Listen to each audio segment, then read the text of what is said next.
Une poignée de main clôture 3 à 4 ans de blocage entre la SASP et Nîmes Olympique Association. Mais avant ça, un changement a été effectué dans le bureau de l'association avec un renouvellement de 6 membres, ainsi que la remise d'un chèque de 250 000 € de la SASP. Rapidement, des actions seront entreprises entre ces deux acteurs. Je pense notamment à tous ces salariés qui ont continué à faire leur travail avec beaucoup de professionnalisme sans être payés. Je tenais à leur rendre aujourd'hui hommage.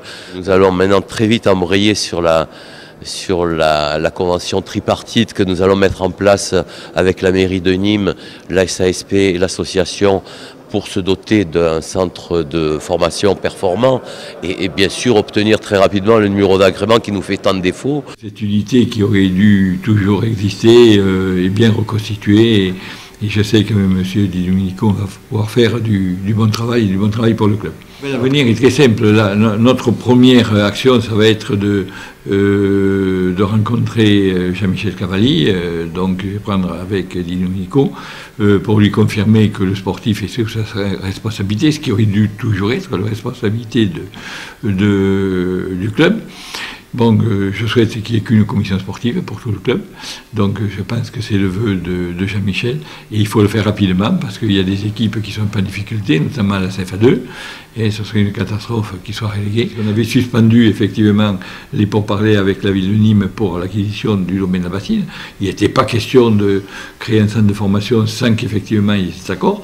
Maintenant que c'est d'accord, on va donc reprendre les pourparlers. Ce serait la création de minimum 5 terrains, dont un synthétique au centre de la bassine, pour avoir l'agrément, puisqu'il y aurait un terrain pour l'équipe première, mais les autres seront pour l'équipe de jeunes.